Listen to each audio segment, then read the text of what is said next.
बहुत समय पहले भारत के एक सुंदर पहाड़ी गांव में शिवा नाम का एक युवा लड़का अपने माता पिता के साथ रहता था। उसका परिवार बहुत साधारण था और रोजी रोटी का साधन केवल उसकी बकरियां थीं, जिन्हें वह हर दिन पास के जंगल में चराने ले जाता था। शिवा में एक खास बात थी, उसे लोगों का ध्यान अपनी ओर खींचने का बहुत शौक था। वह चाहता था कि सब लोग उसे देखें, उससे बातें करें और उसे विशेष समझें। लेकिन धीरे धीरे उसकी यह आदत उसे गलत रास्ते की ओर ले जाने लगी। एक दिन शिवा बकरियां चराते चराते बोर हो गया। वह अकेलेपन से ऊब गया। तभी उसके मन में एक शरारती विचार आया। उसने जोर से चिल्लाया, बचाओ! भेड़िया आ गया है, मेरी बकरियां खा रहा है। गांव के लोग, जिनमें बूढ़े, जवान, महिलाएं और बच्चे थे, सब दौड़ते हुए लाठियां और डंडे लेकर जंगल की ओर भागे।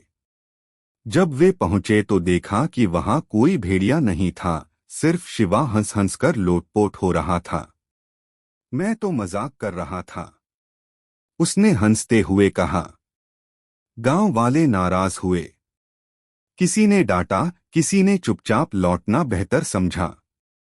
लेकिन शिवा को इस सब में बहुत मजा आया। कुछ दिनों बाद उसने वही चाल दोबारा दोहराई। भेड़िया, भेड़िया, कोई है क्या? इस बार गांव वाले अनिच्छा से आए।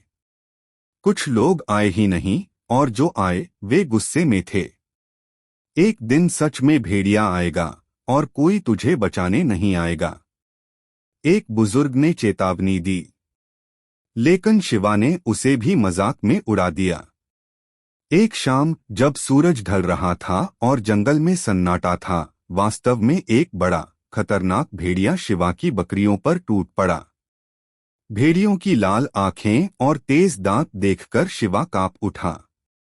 वह डर से कांपते हुए चिल्लाया, भेड़िया, मदद करो, मेरी बकरियां बचाओ। लेकिन इस बार कोई नहीं आया। उसकी आवाज बार बार गूंजती रही, लेकिन गांव वाले अब उसकी बातों पर विश्वास नहीं करते थे। भेड़िया कई बकरियों को खाकर चला गया। शिवा बेबस होकर रोता रहा। अगले दिन वह अपने बचे हुए बकरियों के साथ गांव पहुंचा। उसका सिर झुका हुआ था, आंखों में आंसू थे। गांव वाले उसे देख रहे थे।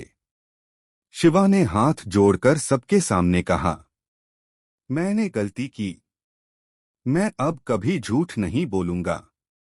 एक बुजुर्ग ने उसे गले लगाते हुए कहा, बेटा, याद रखना, झूठ की उम्र बहुत छोटी होती है।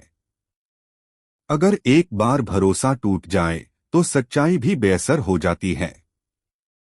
उस दिन के बाद शिवा बदल गया। वह कभी झूठ नहीं बोला।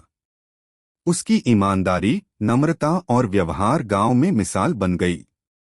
लोग अब उस पर भरोसा करते और वह खुद पर भी।